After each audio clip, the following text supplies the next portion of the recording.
Police आएगी और सबको ले जाएगी जेल। आप चाहते हो ऐसा हो गया? हाँ, तो ठीक बात है ना। तो जब जब गवर्नमेंट का डिसीजन होगा कि आप खोल सकते हैं तो खुल जाएगा। अच्छा, टिश्यूज वाला चैप्टर स्टार्ट ही नहीं हुआ अभी।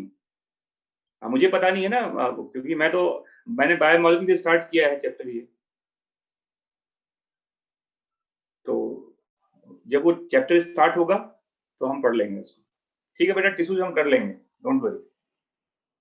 ठीक है, तो हमने हमने हमने पूरा कर लिया था स्टार्च और ग्लाइकोजन के बारे में कि कैसे क्या होता है, ये सब मैंने बता दिया था आपको, है ना। देखो एक और चीज है, हाँ ग्लाइकोजन लास्ट था, मैंने कह दिया था कि ग्लाइकोजन जो होता है ये स्टोर्ड फूड मटेरियल होता है एनिमल्स के बॉडी में, है ना।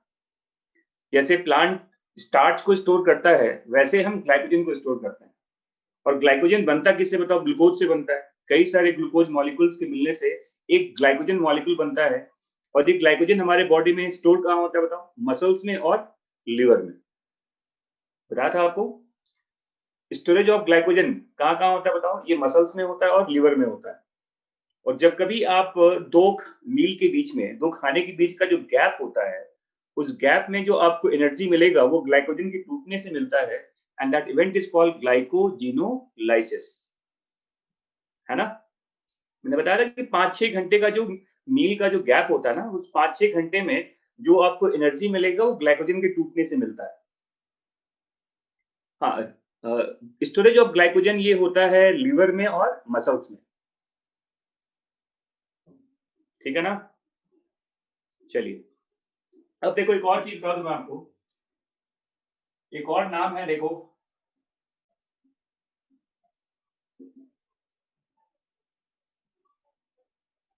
इनुलिन। देखिए ये क्या होता है, ये मैंने बताया था ये प्लांट्स में मिलता है। इनुलिन को देखो, ये एक कैसे कहते हैं, रूट ऑफ डहलिया वगैरह में मिलता है।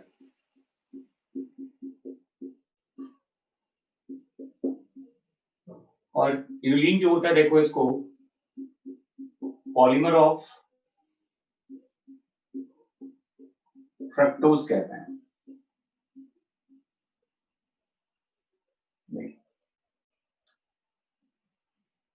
जी हाँ, देखिए क्या होता है ये। देखिए कई सारे फ्रक्टोज मॉलिक्यूल, देखो कई सारे फ्रक्टोज मॉलिक्यूल यहाँ एक साथ आते हैं। लगभग देखो 25 से 35 फ्रक्टोज मॉलिक्यूल का ये एक कॉम्बिनेशन होता है। और इस लिंकेज को यहाँ पर देखो, इसको बीटा 2 ग्लाइकोसिडिक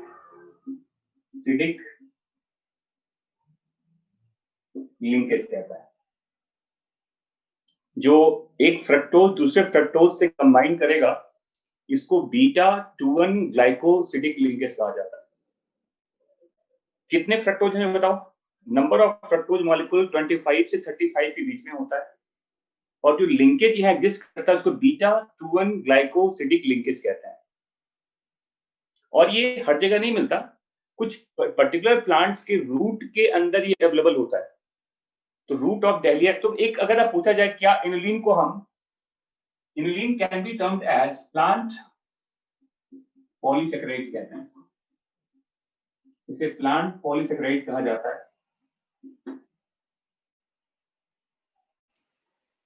है ना।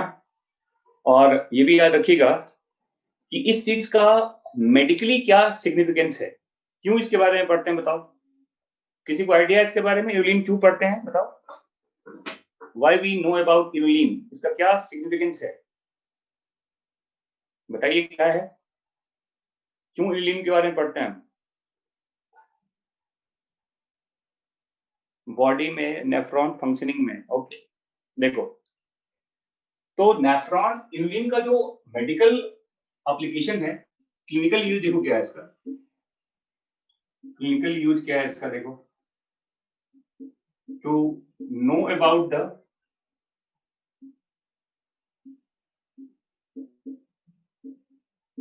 किडनी functioning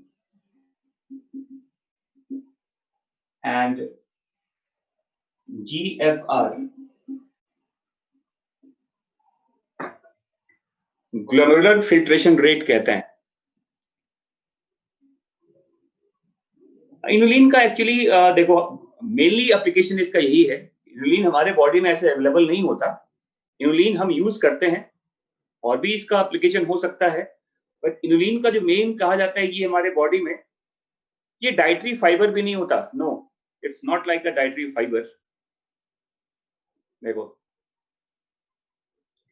कुछ कुछ इसका है, हाँ कुछ जगह इसका यूज होता है, लेकिन यहाँ मेनली मैं बता दूं क्या है, इनुलिन को जो यूज करते हैं बॉडी में, जैसे अगर आपके ब्लड में आपकी बॉडी में इनुलिन को हम डाल दें तो इनुलिन बॉडी में यूज नहीं होता।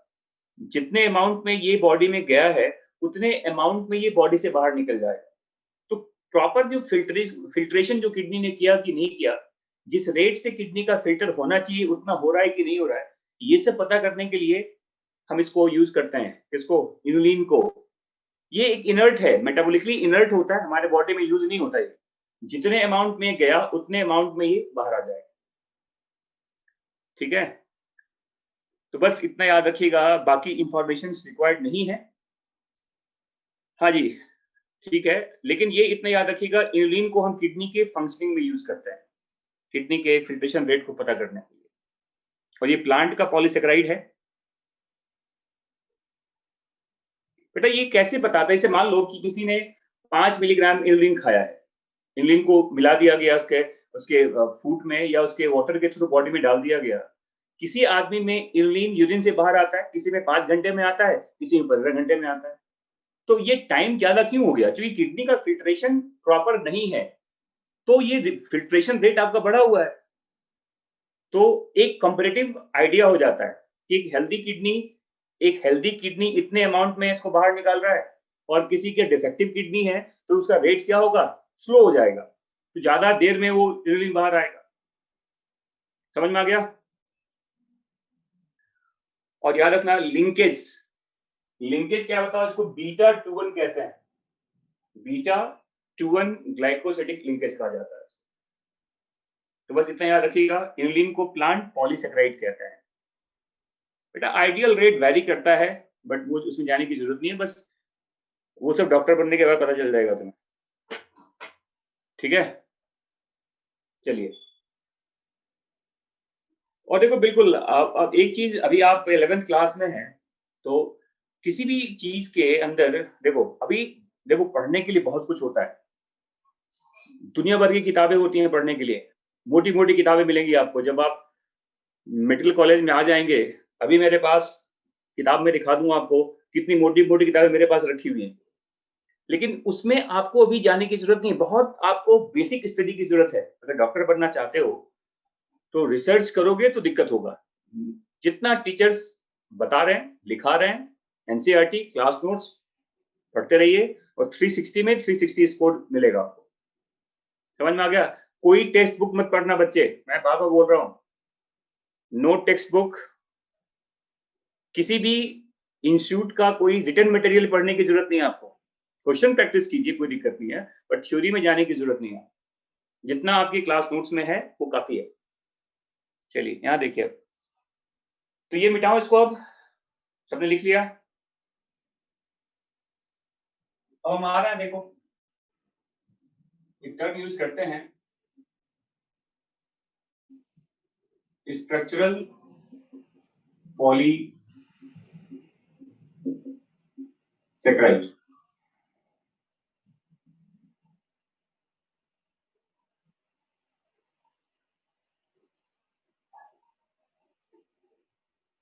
स्ट्रक्चरल पॉलीसेकेराइड देखिए, और ये जो पॉलीसेकेराइड है देखो, जैसे इसमें फर्स्ट मैं यूज कर रहा हूं टर्म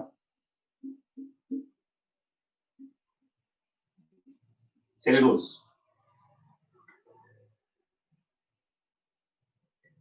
अच्छा बताओ सेलुलोज के बारे में आप क्या जानते हैं?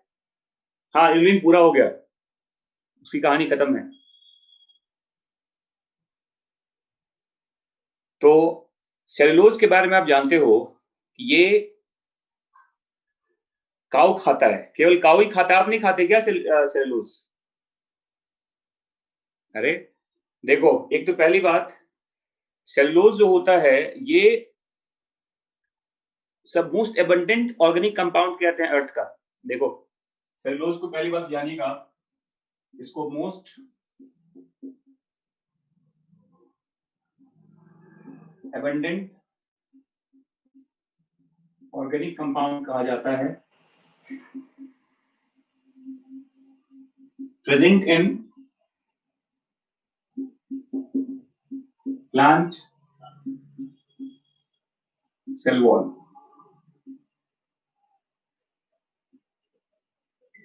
सबसे ज्यादा एबंडेंट ऑर्गेनिक कंपाउंड अर्थ पे अगर कुछ है तो सेलुलोज ही होता है, और ये प्लांट के सेल वॉल में अवेलेबल है। समझ में आ रहा है? और ये भी जानते हैं आप। अच्छा बताओ, एक ऐसे एनिमल्स का नाम बताओ। हाँ बिल्कुल सही बात है, सेल वॉल इतना ही सेल वॉल में मिलता है, ये सेल वॉल का कंपोजिशन होता है। अब क्वेश्चन यहाँ पर ये है कि एक ऐसे एनिमल का नाम बताओ। अरे ग्रास क्या प्लांट नहीं होता? ग्रास भी तो प्लांट ही होता है, वो भी तो प्लांट का ही पार्ट है। अच्छा बताओ, एक ऐसे एनिमल्स का नाम बताइए जिसके बॉडी वॉल में सेलुलोज होता है, जिसका बॉडी का स्ट्रक्चर सेलुलोज से, मतलब एक सिंगल एनिमल है पूरे वर्ल्ड में, पूरे यूनिवर्स में कह सकते हैं आप, पूरे एनिमल किंगडम में कह सकते हैं आप, जिसके बॉडी वॉल पे सेलुलोज की कवरिंग होती है। ये शायद आपने एनिमल किंगडम नहीं पढ़ा अभी, तो शायद आंसर ना दे पाए आप, बट बता दूं आपको मैं, also present in covering of tunicates animals.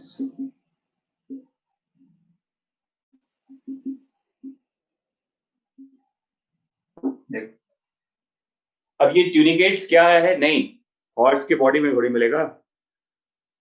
अरे हॉर्स खाता है कि उसके बॉडी में होता है? हाँ, ये कौन सी जीव जंतु होते बता देता हूँ मैं आपको। अब ये आपने पढ़ा नहीं अभी तक बेटा, एट्रियोडेक्टाइला उसको फीड करता है, उसके बॉडी वॉल में नहीं होता, ये वो खाता है उसको ना। और यहाँ देखो ट्यूनिकेट्स एक तरह का, ये पढ़ेंगे आप बाद में एनिमल किंगडम में, इसको यूरोकॉर्डेटा कहता है। ये कॉर्डेटा का ही एक टाइप होता है। देखो तो जब किंगडम पढ़ेंगे तब समझ में आएगा, ये कॉर्डेट्स में ही आता है, और ये सिंगल ऐसा एनिमल है जिसके बॉडी में सेलुलोज की कवरिंग होती है प्रोटेक्शन के लिए। हाँ वो फिशेज वगैरह आएगा बाद में, कॉर्डेटा का एक पार्ट होता है। ठीक है, चलिए यहाँ देखो, अब कहते हैं सेलुलोज होता है, ये पॉलीमर होता है। देखो इसको कहते हैं unbranched polymer of beta glucose. और देखिए कई सारे ग्लूकोज का ये यूनियन है, अनब्रांच, इसमें कोई ब्रांचेज नहीं होते, और इसमें ये जो लिंकेज आप देख रहे हो, इस लिंकेज को बीटा 1,4 ग्लाइकोसिडिक लिंकेज कहता है। बेटा बता तो दिया, ट्यूनिकेट्स यूरोकॉर्डेटा को कहा जाता है। ये भी किंगडम पढ़ा नहीं तो कैसे समझ में आएगा? ये मेरीन एनिमल होते हैं, टेरेस्ट्रियल एनिमल नहीं होता, ये बहुत कॉमन एनिमल नहीं है ये सब। ठीक है, तो देखो मैंने क्या कहा कि अनब्रांच्ड पॉलीमर और बीटा ग्लूकोज है। अरे जी ग्लूकोज है और क्या, बीटा ग्लूकोज है ये।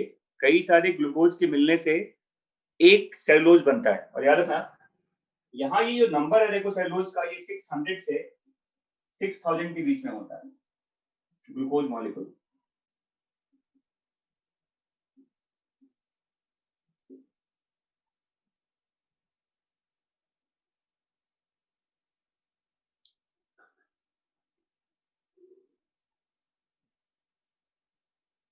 डाइजेशन, अभी डाइजेशन क्यों करना है बताओ?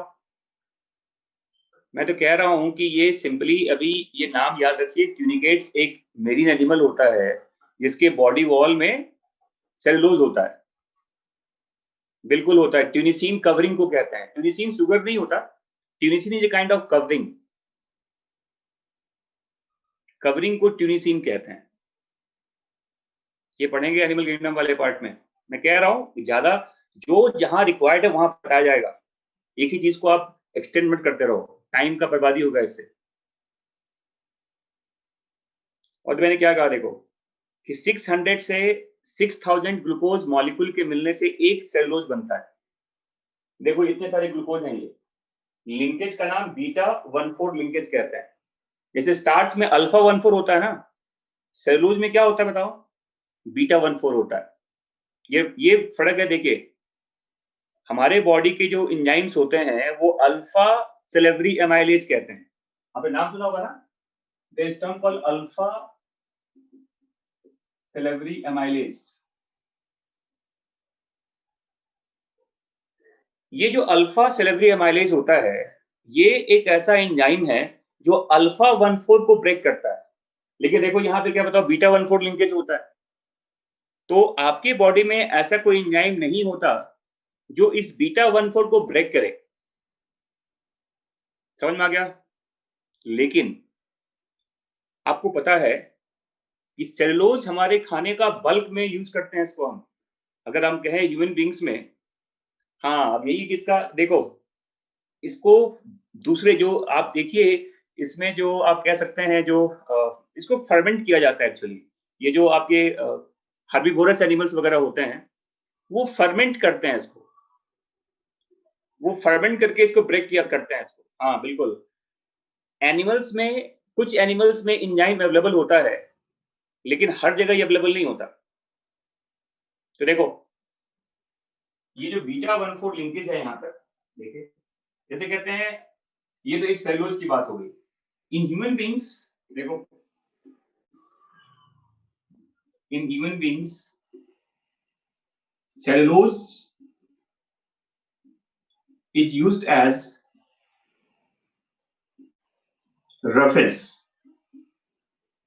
इसको रफेज की तरह यूज करते हैं, और रफेज जानते हो इसको फाइबर भी कहा जाता है।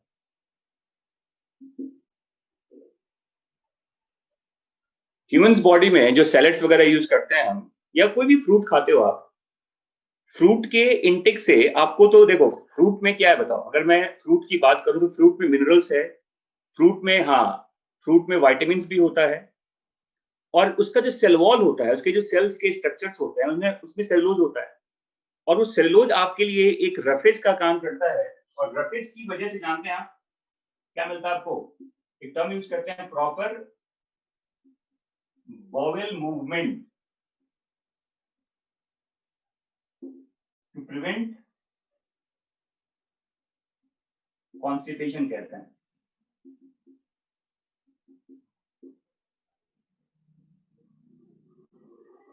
जिस आदमी के खाने में, याद रखना, सेलुलोज मोनोसेक्राइड्स में ब्रेक होता है क्या? बिल्कुल होता है, लेकिन ये आपकी बॉडी में नहीं होता। ह्यूमंस बॉडी में सेलुलोज का स्ट्रक्चर केवल चेंज होकर बॉडी से बाहर आता है। ह्यूमंस बॉडी में सेलुलोज का डाइजेशन नहीं होता। अगर वो डाइजेस्ट होगा तो मोनोसेक्राइड्स बनेंगे, और ये बनता है कहां बताओ? हार्बीवोरस एनिमल्स में। ह्यूमंस बॉडी में सेलुलोज एज सच रफेज की तरह यूज करते हैं, और ये बल्क में। अच्छा बताओ, जैसे लिखा जाता है कि फिकल मैटर जो होता है, फिकल मैटर में लगभग 30% सेलुलोज होता है।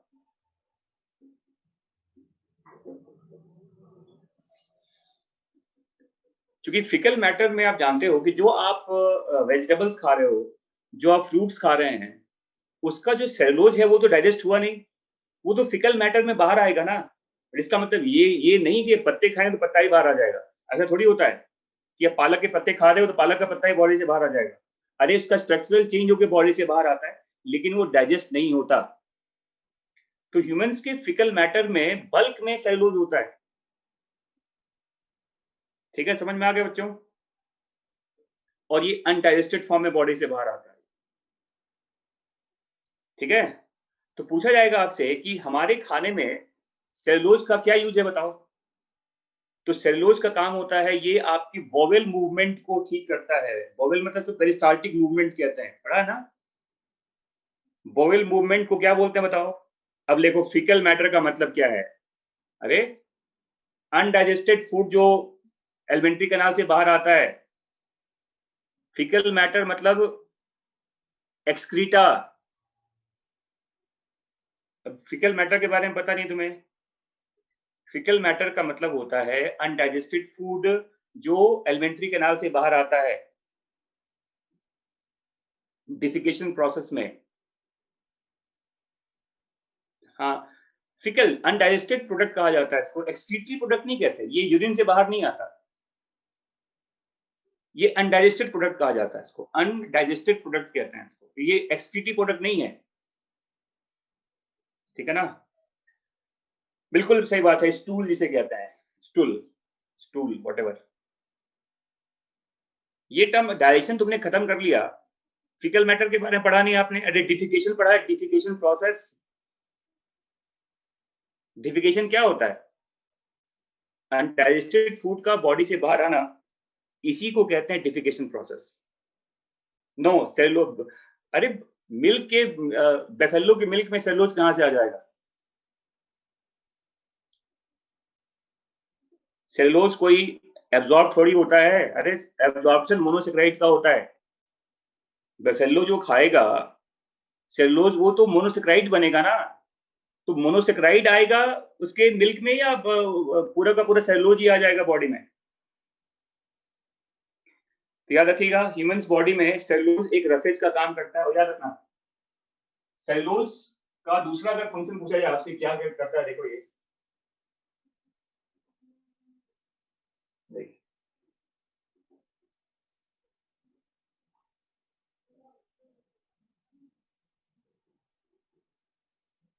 तो आप जानते हैं सेलुलोज से ही कॉटन बनता है,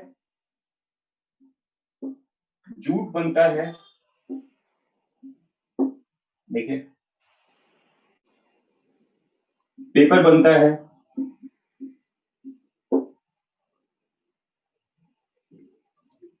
कॉटन जो आप यूज करते हो कॉटन के ड्रेस पहनकर, rayon is not a cellulose, rayon modification होता है उसका, मॉडिफाइड सेलुलोज होते हैं सब, प्रॉपर सेलुलोज नहीं होता, वो मॉडिफाइड कहते हैं उसको, ठीक है। जो प्योरली फॉर्म में कॉटन की बात करें, सेलुलोज की बात करें, तो कॉटन होता है, जूट होता है, और पेपर जिस पे लिखते हो आप। वोवेल मूवमेंट का मतलब बता क्यों दिया था भाई, पेरिस्टाल्टिक मूवमेंट कहते हैं, पेरिस्टाल्टिक मूवमेंट।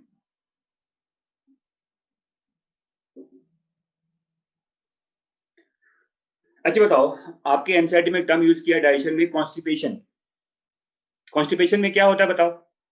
आपका जो एलिमेंट्री कैनाल का मूवमेंट है वो स्लो हो गया, आप खाना खा रहे हैं लेकिन वो प्रॉपर डायरेक्शन से, प्रॉपर मतलब स्पीड से वो आगे फूड मूव नहीं कर रहा, तो खाने में आप खाना तो खाएंगे बट वो डाइजेस्ट नहीं होगा प्रॉपर, तो कॉन्स्टिपेशन कहा जाता है इसको। और कॉन्स्टिपेशन को ठीक करने के लिए ये कहा जाता है कि आप फाइबर को खाइए, आप जितना ज्यादा एप्पल खाएंगे, आप जितना ज्यादा वेजिटेबल्स खाएंगे, उतना ज्यादा आपका बॉवेल मूवमेंट बढ़ेगा, और बॉवेल मूवमेंट के बढ़ने की वजह से कॉन्स्टिपेशन ठीक हो जाता है। जिन लोगों को कॉन्स्टिपेशन का प्रॉब्लम है उनके लिए बेस्ट तरीका क्या बताओ, कि पालक के पत्ते खा लें, मैंने पालक की सब्जी खा लें, फ्रूट्स खा लें, वेजिटेबल्स खा लें। बिल्कुल सही बात है, इसी को कहते हैं peristaltic movement.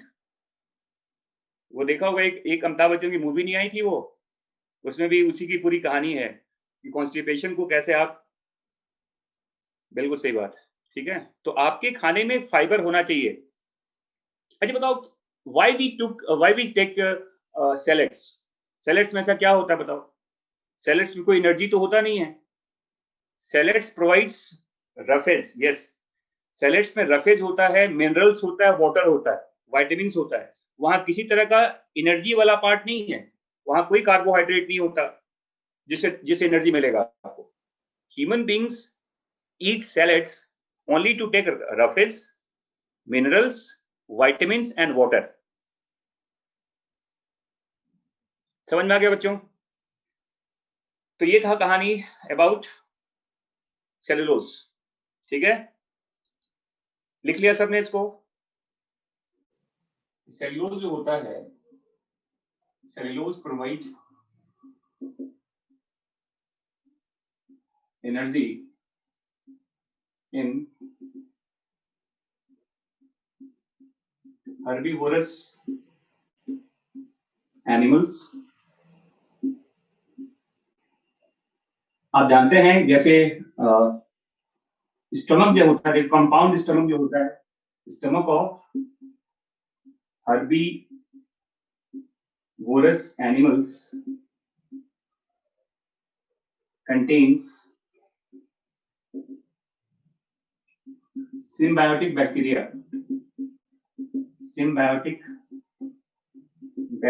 to digest the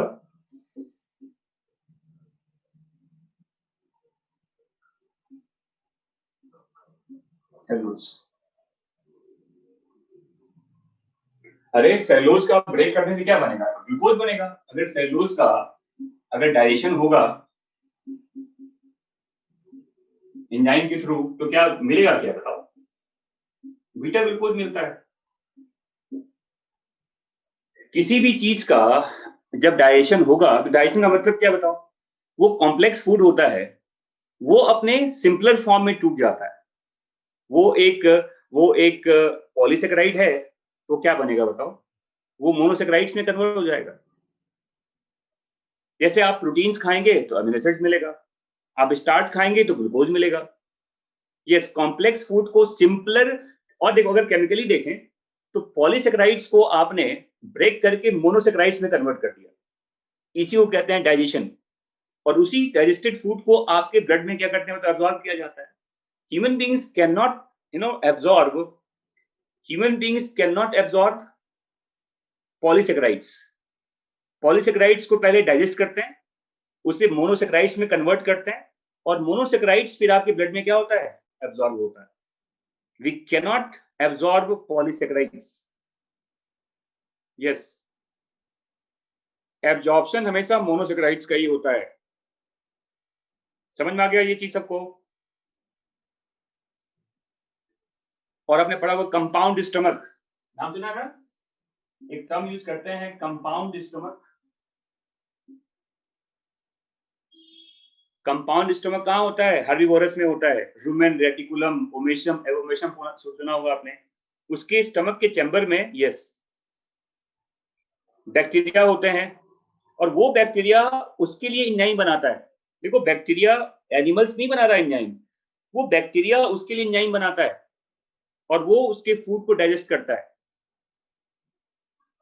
animals को शेल्टर, देखो क्या फायदा हुआ, बैक्टीरिया को शेल्टर मिल गया, बैक्टीरिया को फूड मिल गया उसके एलिमेंट्री कैनाल से। हाँ जी।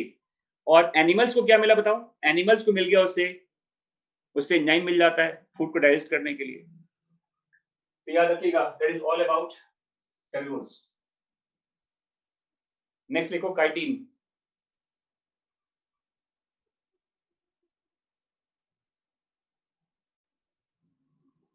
क्या बोले? चिटीन? चिटीन कुछ बोलते हैं, चिटीन फुंगी में मिलता है। हाँ, मतलब फुंगी के सेल वॉल में मिलता है, नहीं फुंगी के सेल वॉल में चिटीन मिलता है, नहीं सही है। देखिए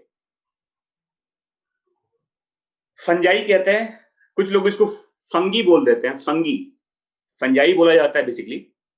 कुछ लोग फुंगी बोलते हैं, फुंगी। और काइटिन को चिटीन बोल देते हैं, चिटीन। नहीं, तो चिटीन नहीं है, काइटिन ही है ये, है ना? चिंटी नहीं है, काइटिन कहते हैं। और देखो प्रेजेंट इन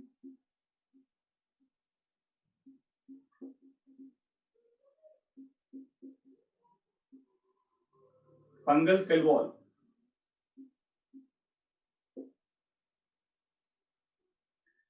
यस, और बताओ और कहां मिलता है ये? बिल्कुल सही कह रहे हैं आप।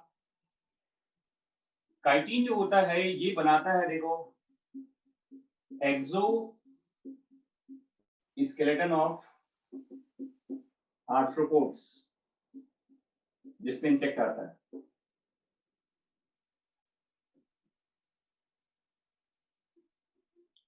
और ये second most abundant organic compound है आफ्टर सेलुलोज।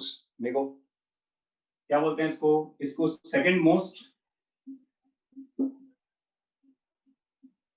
एबंडेंट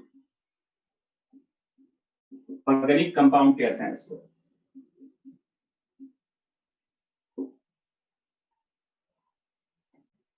कोई प्रोटीन वगैरह नहीं होता यहाँ पर। प्रोटीन कहां से आ गया अभी? काइटिन में प्रोटीन कहां से आ जाएगा? ये कार्बोहाइड्रेट है ये। हाँ जी, अब देखो यहाँ पर अगर देखें काइटिन के बारे में तो इसमें आपने पढ़ा होगा NAG होता है। देखो बीटा NAG, कई सारे नैग नैग के मिलने से बनता है। देखो ये N नंबर में मिला दिया इसको हमने। देखो, और ये जो नैग यहाँ लिखते हैं, देखो इसे कहते हैं बीटा N एसिटाइल ग्लूकोसा एमीन कहा जाता है।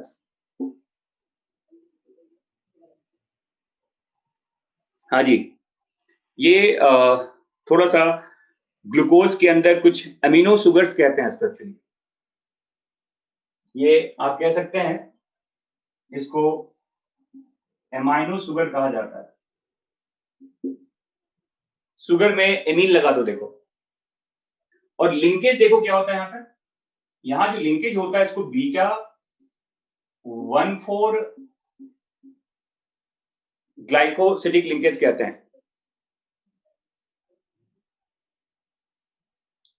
नाम भी होता है, नाम तो बता तो दिया, एन एसिटाइल ग्लूकोसा। वो नैम बैक्टीरिया में होता है। नैग नैम, नैम यहां नहीं होता, वो बैक्टीरिया में होता है, बैक्टीरिया के सेल वॉल में होता है।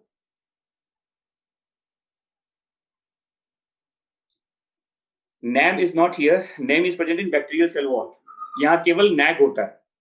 और याद रखना काइटीन, देखो जितने भी कंपाउंड मैंने बताया आपको, चाहे वो काइटीन हो,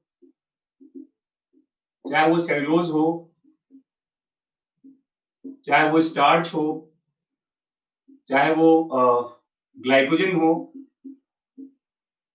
चाहे वो इनुलिन हो, इन सबको कहते हैं क्या? All are called होमोपॉलीसेकेराइड।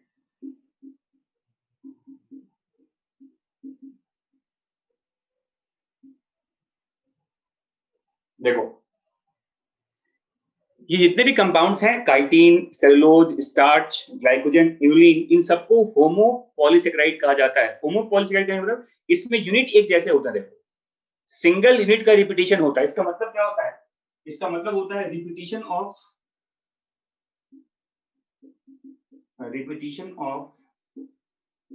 Single unit. एक ही चीज बार बार जब रिपीट हो,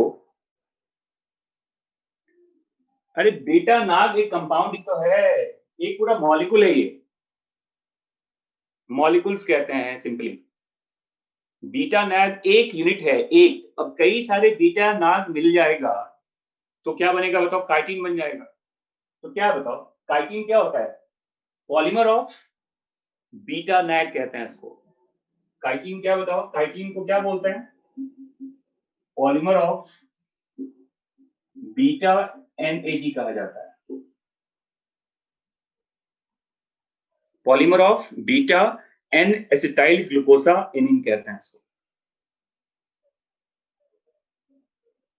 बिल्कुल नहीं होता, कोई ब्रांचिंग वगैरह नहीं होता इसमें। होमोपॉलीसेकेराइड का मतलब होता है ये दोनों, ये ब्रांच भी होते हैं, अनब्रांच भी होते हैं। देखो होमोपॉलीसेकेराइड जो होता है ये ब्रांच भी होता है और ये अनब्रांच भी होता है।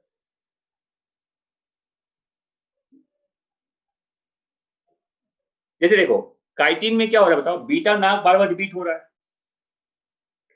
काइटिन में बीटा नाग बार बार रिपीट हो रहा है। सेलुलोज में ग्लूकोज रिपीट होता है, स्टार्च में ग्लूकोज रिपीट होता है, ग्लाइकोजन में ग्लूकोज रिपीट होता है, इनुलिन में फ्रक्टोज रिपीट होता है। एक ही यूनिट बार बार रिपीट हो रहा हो, उसी को कहते हैं होमोपॉलीसेकेराइड।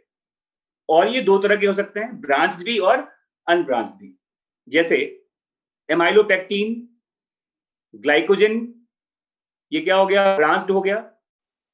एमाइलोज, इनुलिन और सेलुलोज ये अनब्रांच्ड हो जाते हैं। देखो अगर आप ऐसे डिस्टिंग्विश करेंगे तो ब्रांच में क्या क्या आएगा बताओ, ब्रांच में क्या क्या आएगा, इसमें आएगा एमाइलोपेक्टिन,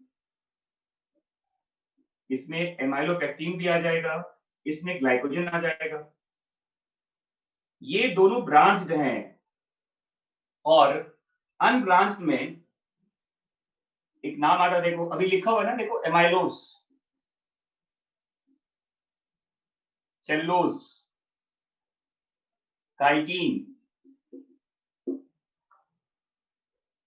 ये सब अनब्रांच्ड वाले पार्ट में आता है। अनब्रांच्ड यस लीनियर होता है, उसमें कोई ब्रांचेज नहीं होते। देखो धागा तो ऐसा भी हो सकता है ना, देखो ये धागा ऐसा भी हो सकता है, धागा ऐसा भी हो सकता है, तो ये भी अनब्रांच्ड ही है और ये भी अनब्रांच्ड ही है। अगर मैं इसको ऐसे कर दूं तो ये ब्रांच्ड हो जाएगा। ठीक है, कुछ एक्सटेंडेड पार्ट नहीं होता उसका, स्ट्रेट होता है। स्ट्रेट कहने का मतलब वो हेलिक्स बन सकता है। देखो ऐसे भी, देखो अगर मैं ऐसे भी बना दूं, हेलिकल हो गया ना ये, तो ब्रांचेस तो यहां भी नहीं है। ये भी तो एक धागा ही है ना, उसको मैंने कॉइल कर दिया है, ब्रांच तो यहां भी नहीं है। समझ में आ गया बच्चों? तो काइटिन, अब देखो ये पॉइंट याद रखिएगा, अक्सर बच्चे कंफ्यूज कर जाते हैं। और याद रखना पुरानी एनसीईआरटी में, अगर आपके पास पुरानी है, आपके भाई का या आपके किसी सीनियर का किताब आपके पास अवेलेबल है, तो पुरानी एनसीईआरटी में काइटिन को लिखा गया था हेटेरोपॉलीसेकेराइड, जो गलत इंफॉर्मेशन है। काइटिन एक होमोपॉलीसेकेराइड है, नए एनसीईआरटी में ये करेक्ट कर दिया गया है। पुरानी एनसीईआरटी में लिखा हुआ था कि काइटिन एक क्या है बताओ, काइटिन एक हेटेरोपॉलीसेकेराइड है, जो गलत है। हाँ अभी लिखा हुआ है होमो, पुराने बुक में ना, पुरानी एनसीईआरटी में हेटेरो लिखा हुआ था। ठीक है बच्चों, तो ये था काइटिन, ये सेकंड मोस्ट एबंडेंट है। पहला नंबर पे सेलुलोज आता है, दूसरे नंबर पे काइटिन आता है। फर्स्ट नंबर पे सेलुलोज आता है, दूसरे नंबर पे काइटिन आता है। मोस्ट एबंडेंट ऑर्गेनिक कंपाउंड कहते हैं इसको। अरे ठीक कौन सा है बता तो दिया, होमोपॉलीसेकेराइड कहा जाता है। नए एनसीईआरटी में सही लिखा हुआ है, यस, इसे होमोपॉलीसेकेराइड कहते हैं, हेटेरो नहीं है। होमोपॉलीसेकेराइड है, अगर पुरानी एनसीईआरटी आपके पास है, हेटेरो लिखा हो तो काट के होमोपॉलीसेकेराइड कर लेना। हेटेरो नहीं है ये होमोपॉलीसेकेराइड है, पहले हेटेरो लिखा हुआ था। ठीक है, चलिए, तो ये इंफॉर्मेशन याद रखिएगा। ये सब समझ में आ गया आपको? चलिए ठीक है, इसको मिटा दो यहां से बच्चों। अब देखो तुम्हारे एनसीईआरटी में एक टर्म यूज किया गया, देखो उसे डिस्टिंग्विश किया है। देखो स्टार्च को और सेलुलोज को। तो स्टार्च देखो, एक्चुअली स्टार्च का जो पार्ट बनता है देखो, वो हेलिकल फॉर्म में बनता है वैसे।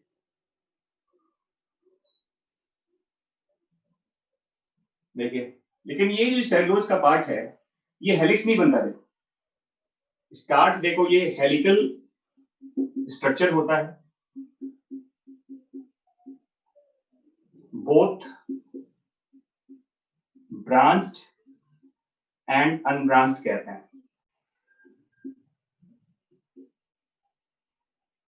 ये नॉन हेलिकल होता है एंड अनब्रांच्ड कहते हैं।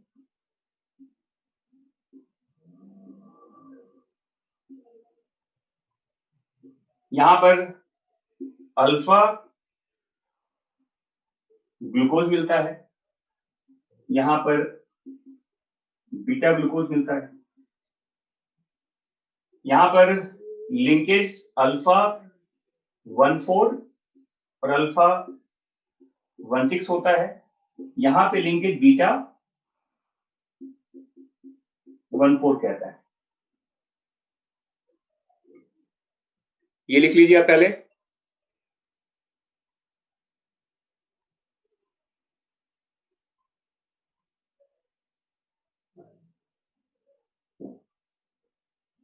देखो एनसीईआरटी में ये डिफरेंशिएट किया गया है कि स्टार्च और सेलुलोज को आप डिस्टिंग्विश कैसे करेंगे। तो स्टार्च एक हेलिकल स्ट्रक्चर है, बोथ ब्रांच एंड अनब्रांच्ड कहते हैं, जबकि सेलुलोज नॉन हेलिकल स्ट्रक्चर होता है और ये अनब्रांच्ड होता है। स्टार्च को स्टोरेज पॉलीसेकेराइड कहते हैं और सेलुलोज को स्ट्रक्चरल पॉलीसेकेराइड कहा जाता है ना। और ये भी लिखा हुआ देखो कि स्टार्च एक स्टोरेज पॉलीसेकेराइड है और सेलुलोज एक स्ट्रक्चरल पॉलीसेकेराइड है, ठीक है। और देखिए इसका जो हेलिक्स होता है, helix can trap iodine molecule, और इसकी वजह से क्योंकि ये आयोडीन को ट्रैप करता है तो लिखते हैं so positive reaction with iodine solution. लेकिन यहां पे देखो it can not trap iodine molecule, so क्या लिखते हैं बताओ, negative reaction with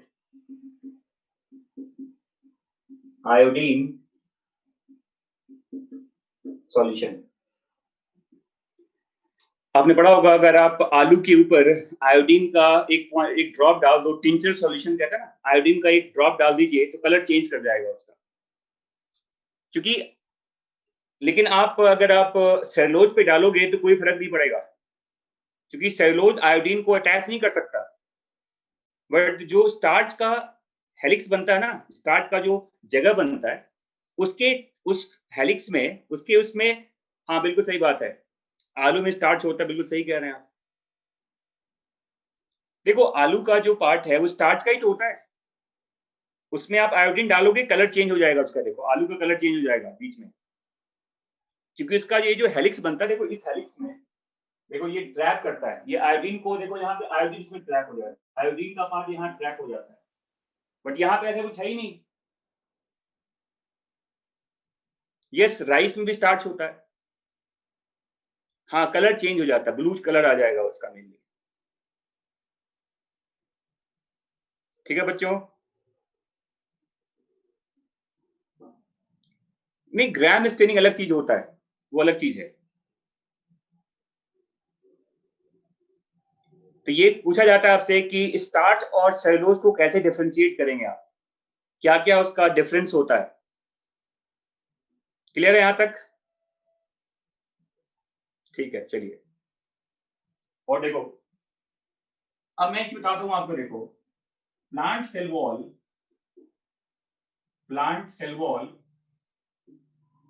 also contains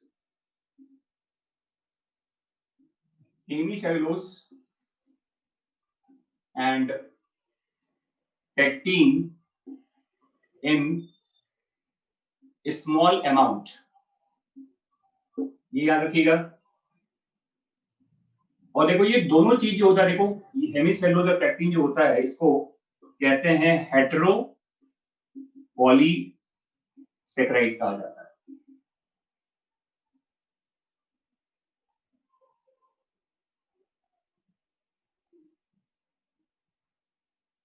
plant cell wall में हेमिसेलुलोज में भी होता है और पेक्टिन भी होता है, लेकिन ये सब हेटेरो पॉलीसेकेराइड हैं, इसमें अलग अलग यूनिट लगे होते हैं। देखो इसमें एक ही चीज रिपीट नहीं होता, इसमें एक से ज्यादा यूनिट रिपीट होता है और उसे कहते हैं हेटेरो पॉलीसेकेराइड कहते हैं। समझ में आ गया? एक और चीज देखिए, अब देखो एक और टर्म यूज करते हैं, इसको कहते हैं म्यूको पॉलीसेकेराइड कहते हैं। ये एक large molecular weight hetero polysaccharide है which contains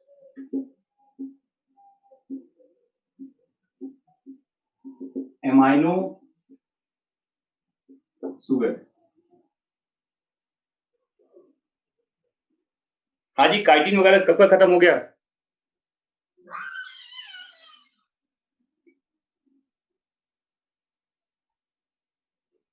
मॉलिक्यूलर वेट कहते हैं, मॉलिक्यूलर वेट। जैसे देखो, आप पढ़ेंगे ब्लू ग्रीन एल्गी में म्यूसिलेज वगैरह होता है, म्यूसिलेज कहते हैं, म्यूसिलेज।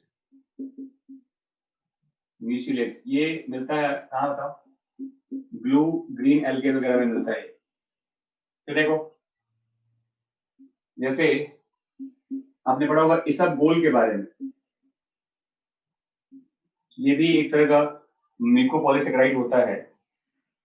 आपने पढ़ा होगा अगर अगर के बारे में, ये भी एल्गा वगैरह से निकलता है, अगर अगर, है ना? आपने पढ़ा होगा ये एनिमल्स में मिलता है, हाइलोनिक एसिड कहते हैं। ये आपके जॉइंट्स वगैरह में मिलता है, देखो हाइलोनिक एसिड जो होता है। या फिर देखो हिपेरिन होता है एनिमल्स में, एंटीकोएगुलेंट कहते हैं।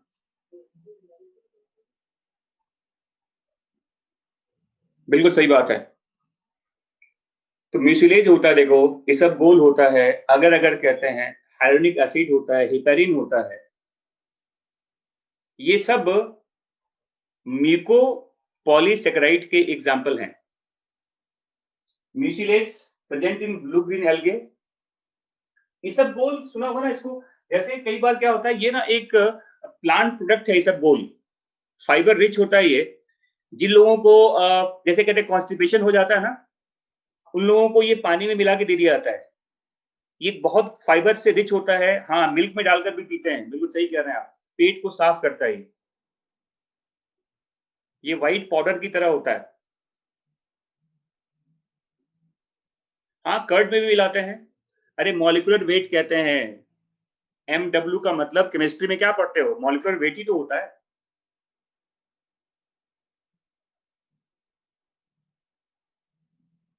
हाँ, अगर ये होता है, देखो ये ब्लू ग्रीन एल्गे से आता है। अगर जो होता है, देखो ये ब्लू ग्रीन एल्गा से मिलता है, not blue green algae, red algae से आता है। रेड एल्गे का प्रोडक्ट होता है ये, रेड एल्गा से आता है ये अगर। और इससे बैक्टीरिया वगैरह का कल्चर करते हैं। हिपेरिन ब्लड में होता है, यस। नहीं, हिपेरिन एंटीकोएगुलेंट कहते हैं इसे, नेचुरल एंटी कोएगुलेंट कहा जाता है। ये ब्लड को क्लॉट नहीं होने देता। समझ में आ गया? हाइलोनिक एसिड ये आपके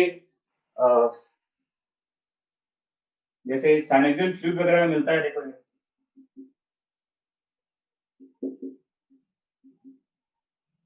जॉइंट्स में मिलता है, बिल्कुल सही बात। तो ये सब है आपका म्यूकोपॉलीसेकेराइड कहा जाता है। ये मॉडिफाइड पॉलीसेकेराइड है, देखो इसे कह सकते हैं आप, ये एक मॉडिफाइड, क्या बताओ, पॉलीसेकेराइड्स कहते हैं।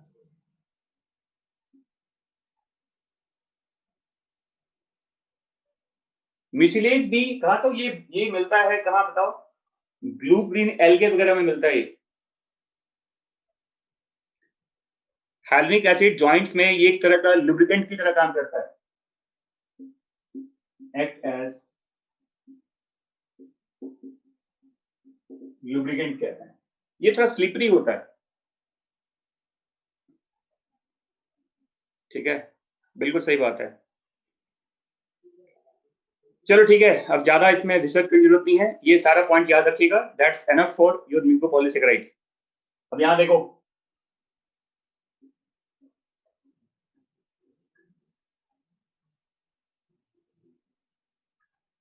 अब यहां देखिए, केमिकल नेचर ऑफ कार्बोहाइड्रेट कहते हैं।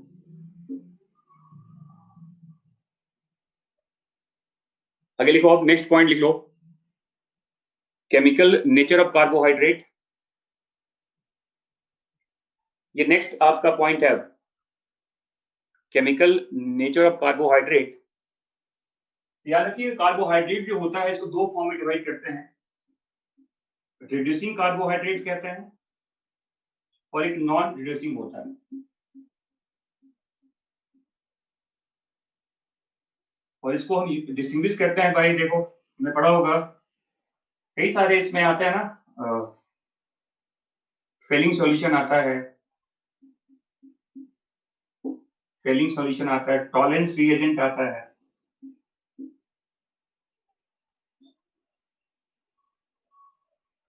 बेनेडिक्ट सॉल्यूशन भी आता है।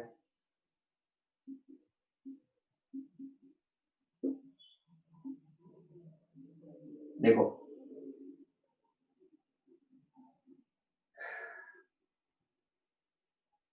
देखिए कार्बोहाइड्रेट्स का जो क्लासिफिकेशन है केमिकली कहते हैं रिड्यूसिंग और नॉन रिड्यूसिंग कहा जाता है। तो फेलिंग सॉल्यूशन आता है, टॉलेंस रिएजेंट आता है, बेनेडिक्ट सॉल्यूशन आता है, ये सब डिस्टिंग्विश करता है रिड्यूसिंग को नॉन रिड्यूसिंग से। ठीक है बच्चों, कार्बोहाइड्रेट का दो कैटेगरी है, रिड्यूसिंग एंड नॉन रिड्यूसिंग कहते हैं। टॉलेंस रिएजेंट भी होता है, फेलिंग सॉल्यूशन भी होता है, फेलिंग एंड बेनेडिक्ट सॉल्यूशन आता है, ये कार्बोहाइड्रेट के लिए होता है। ठीक है, और देखो रिड्यूसिंग में आते हैं, देखो all monosaccharides, all monosaccharide, all disaccharide except, मैंने बता दिया था आपको सुक्रोज होता है, सुक्रोज एंड मैंने एक नाम बताया ट्रिहेलोज बताया था।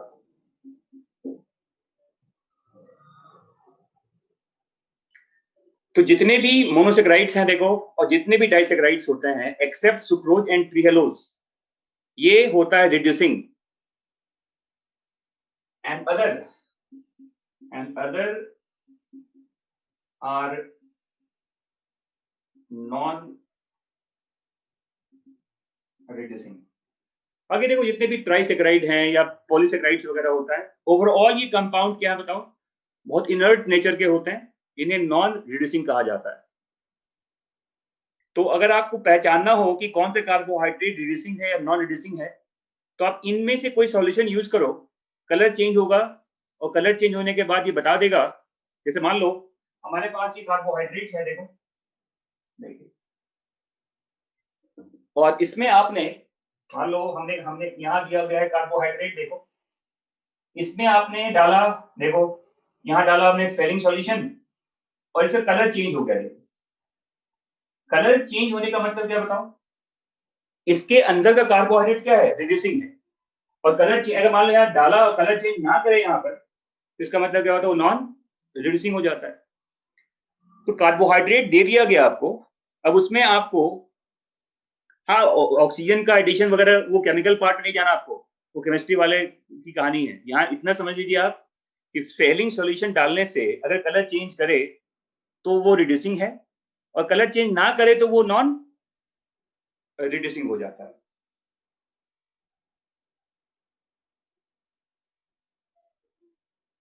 समझ में आ गया बच्चों? चलिए फिर आप समय भी समाप्त हो रहा है आपका, अब मिलते हैं कल। And that is all about carbohydrate. अब हम कल पढ़ेंगे प्रोटीन्स के बारे में। ठीक है बच्चों, चलिए टेक केयर।